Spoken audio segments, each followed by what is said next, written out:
대한민국에서 발생한 주요 뉴스 헤드라인을 방송사별로 정리해 빠르고 정확하게 전달해 드립니다. 주요 헤드라인 뉴스 지금 시작합니다. JTBC가 뽑은 헤드라인은 윤석열 대통령 탄핵 심판 최종 변론이 진행 중입니다. 대통령 측은 월담 사진을 제시하며 아무도 없는데 월담이라고 주장했습니다. 윤 대통령은 막판까지 최후 진술서를 다듬고 있으며 직접 작성한 최후 진술에 사과가 담길지 주목됩니다. 야당은 윤 대통령이 복귀하면 제2, 제3의 계엄 우려가 있다고 밝혔습니다. 최종 변론에서도 트럼프 판결문이 언급되었습니다. 파면 또는 기각을 결정할 5가지 쟁점이 제시되었습니다. 여당 의원들은 탄핵 기각을 외치며 방청했고 재판관을 향한 거친 발언이 최고조에 달했습니다. 계몽령 주장과 다른 여인령의 진술이 있었습니다. 지난해 11월 순방 전 우방국이 계엄을 지지할 것이라는 발언이 있었고 여름부터 계엄 얘기가 나왔다는 구체적 진술이 있었습니다. 대통령이 직접 간 오렌지 주스를 주며 비상조치권을 언급했다고 합니다. 선관위 보안 개선을 대통령에게 보고했다는 증언도 있었습니다. 여당은 영장 쇼핑을 주장했지만 공수처장은 문제없다고 밝혔습니다. 광화문에서는 텐트를 치고 집회를 신고하는 알박기 현상이 벌어졌습니다. 그냥 밀라고 했다는 김 여사의 육성이 공개되었고 통화 속 대통령 추정 목소리와 공천 공유 의혹이 제기되었습니다. 임성근 전 1사단장은 징계도 처벌도 없이 무사 전역했습니다. 경제 성장률 전망은 1%로 하향되었고 폐업이 속출하고 있습니다. 공중도로 붕괴 사고로 전쟁 난 줄 알았다는 증언이 나왔고 100m 고공질주 공중도로의 안전성 문제가 제기되었습니다. 어선 사고가 잇따르고 있으며 이상기후도 원인으로 지목되고 있습니다. 종전을 놓고 미국, 중국, 러시아의 패권 동맹 가능성이 제기되었습니다. 돌빈 뉴스에서는 대통령실 고위 관계자는 계엄 당시를 비상사태라며 최악의 상황이라고 밝혔습니다. 선 넘은 사진이 논란이 되고 있습니다. 윤 대통령의 최후 진술에 대국민 사과가 담길지 주목되고 있으며 계몽령과 부정선거 등 궤변과 음모론이 반복될 것으로 예상됩니다. 73일간의 변론이 끝나고 2주 내 선고가 유력합니다. 동의 없는 계엄은 사실상 인정된 것으로 보입니다. 마지막으로 김연아와의 단독 인터뷰 소식도 전해졌습니다. MBC가 뽑은 헤드라인은 윤석열 대통령의 탄핵 심판 최후 변론을 앞두고 정치권이 긴장하고 있습니다.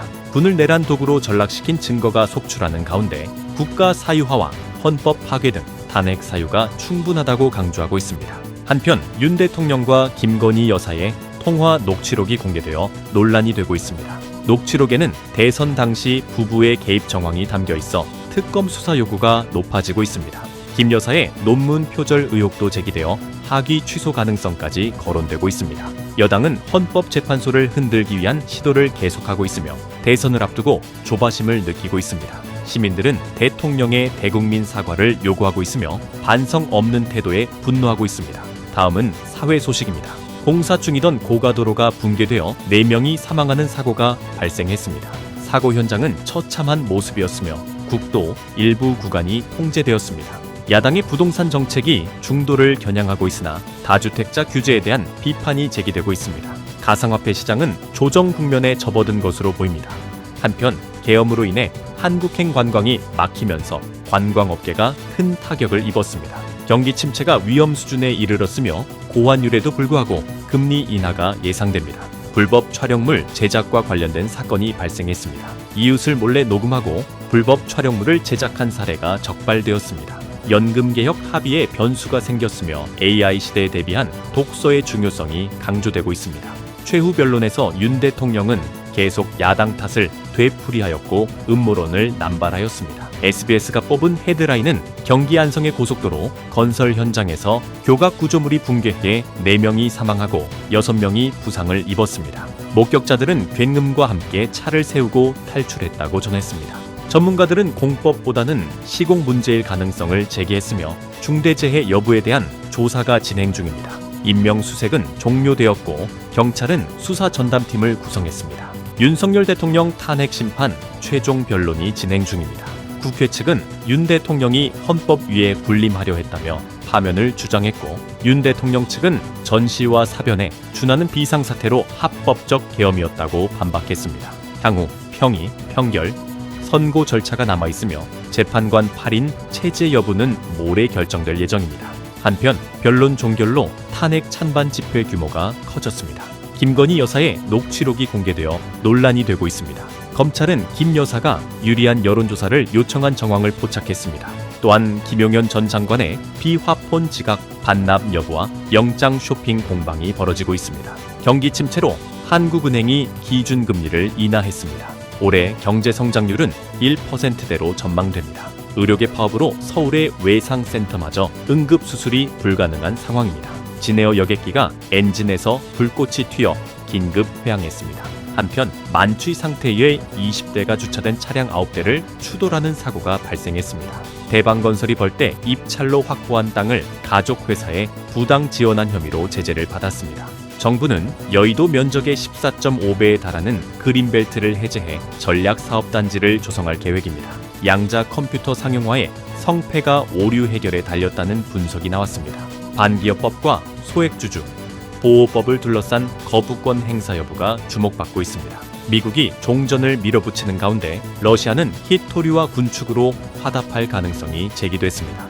코인 거래 중 흉기 살인 사건으로 중국인 4명이 체포됐습니다. 대통령 탄핵 최종 변론에서는 윤 대통령의 직접 변론이 있었습니다. 마지막으로 안덕근 산업장관이 내일 방미해 관세 조치를 논의할 예정입니다. KBS가 뽑은 헤드라인은 오늘 헌법재판소에서는 윤석열 대통령에 대한 탄핵 심판 최종 진술이 진행됐습니다.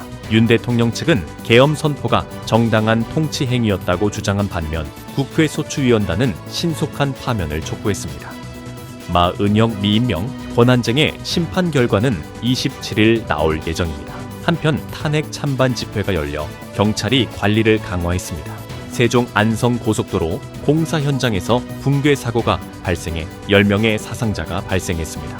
빔 설치 작업 중 사고가 난 것으로 보이며 정확한 원인을 조사 중입니다. 진에어 항공기가 이륙 후 엔진 이상으로 연료를 소진한 뒤 긴급 회항했습니다. 한국은행이 기준금리를 연 2.75%로 인하했습니다. 내수와 수출 부진으로 경제 상황이 어려워진 탓입니다. 자영업자들의 폐업이 늘고 있으며 수출 부진으로 2% 성장도 기대하기 어려운 상황입니다.